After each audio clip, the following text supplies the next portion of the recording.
All right, today we're doing a coolant flush with thermostat and gasket replacement, and also going to use this premium cooling system flush additive from Ford.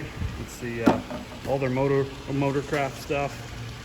This is the yellow concentrated coolant. I guess they didn't have the other stuff anymore, so I'm just going to show you. I've already got this started. I'm going to give you a little rundown on what I have done and what you're going to need to do. Before you drain your coolant, I recommend you pick some of this stuff up. It's their premium cooling system flush. All you're going to do is add this stuff to the cooling system, run the engine for 10 minutes, and then drain the system and replace with clear water, flush it out again, and then add your antifreeze. Obviously, you let the cooling system cool down to start before opening this, and then went ahead and added the additive into the cooling reservoir. I will let this run for about 10 minutes, let it work its way through the system.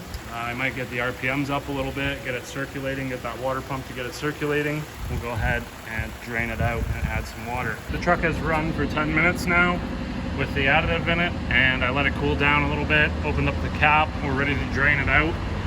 Get yourself a pail or something to catch the coolant in. You're gonna want to dispose it properly. Don't be dumping it down the drain, you know the rules. I'm gonna take this clamp off of this upper hose and start draining it. Ideally, you should take the hose off of the oil cooler if yours has one. I'm not sure if they come on all the models, but somewhere that's going to drain pretty well all of the coolant out of the block. I know you're not gonna be able to get every last bit of it out. I'm gonna use some compressed air also to try to blow it out and get as much out as I can. Then we're gonna be adding water to it. All right, so we're ready to add some water to this thing. Listen to me before you do this. Make sure that the water you're using is warm or hot.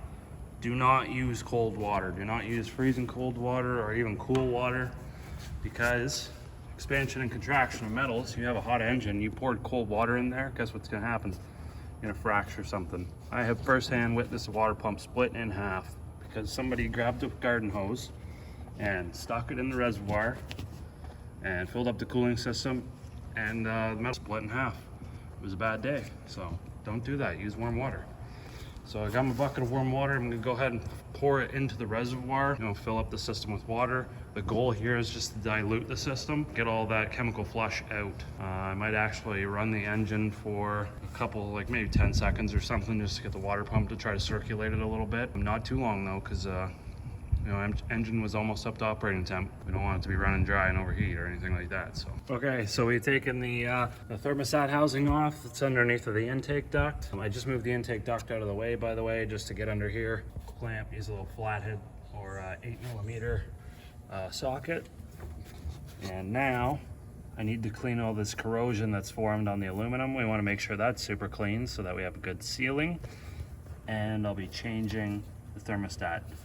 So it was two 8mm bolts that come out, and then this outer housing comes off. And grab our thermostat, pull it out, and you'll notice a little bleeder screw, if you will, and that needs to be positioned vertically. And the reason for that is just to allow any air pockets to travel through the thermostat to be bled out. If you have it the other way around, air pockets are going to get trapped up in here, and this thing's going to have a difficult time opening up fast enough. So you'll have warm-up times extended longer than what they should be. There's also a rubber O-ring here as well that's going to be replaced. The part number for this thing, it's got the 3.7 in it, by the way, 2013 F-150. There's your part numbers for the thermostat, okay? And the seal. Go ahead and grab yourself a little flathead screwdriver and some emery cloth. That works really well. And we can go ahead and get this all cleaned up. You can see the oxidization that's formed on the other outlet side of hose or housing, I guess, of the crossover bridge piece. I don't know if that's part of the water pump. I don't think it is, but we'll scrape that all off, get it all cleaned up nice. If you're using a screwdriver, don't gouge the aluminum, just watch.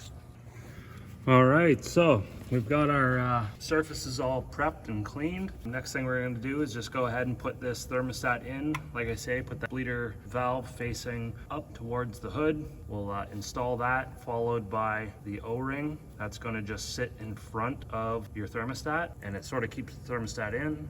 And then we can go ahead and put our outer portion of the housing on in front of that. These two mating surfaces, this edge here and this edge here, should be flush to one another. All right, once you get that on there, you can start those two 8mm bolts, one there, one in the back. Torque those down if you want to, 10 Newton meters. I just left the clamp on the hose. I didn't bother taking it off. I just pushed the hose down to drain out the rest of the coolant that was in the rad. There's two lines that bridge off to the oil cooler. Drain that as well. Got this all cleaned up, our outlet there. Now we go ahead, I cleaned the inside of that hose as well. We're just gonna slip that back on, and we'll be ready to do our fill procedure. I'm gonna be doing a vacuum fill procedure with a tool. Works super slick. Gets any air locks out of the cooling system. If you don't have one of those, no problem. You can just either free pour it or maybe use a funnel if you have a funnel. Okay, so I've grabbed myself a clean pail. I filled it up full of pre-mixed antifreeze. By the way, these bottles that I showed you earlier do not come pre-mixed. Just wrote mixed 50-50 on there so that we know it's already diluted. Yes, it is yellow concentrated, and based on your location, you would mix it accordingly. Just follow the instructions. I've got the snap-on vacuum bleeder. You can get one from Airlift. They sell the same thing, or I'm sure there's lots of different generic names. And basically, it's just going to pull a vacuum on the cooling system, and then when I open this up, it's going to suck coolant into the cooling system and prevent any air locks from building up in the system. I have this valve closed right now, and we will build a vacuum. I couldn't imagine not buying this thing. I bought it as an apprentice, and I use it every time I need to fill a cooling system. It's nice too, it'll also show you if you've got a leak somewhere, your vacuum will bleed off. So I try to get to 25 if I can. Got my hose inside of the coolant. We can go ahead and open this valve now.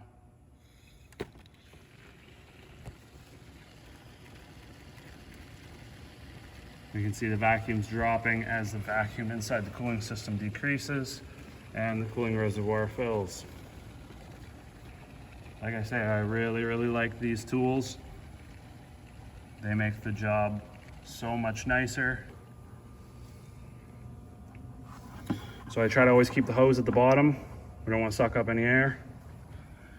And we can see our vacuum has finished. I'm gonna go ahead and take this stuff off now, put the cap on it and run it, and I'll check it for leaks.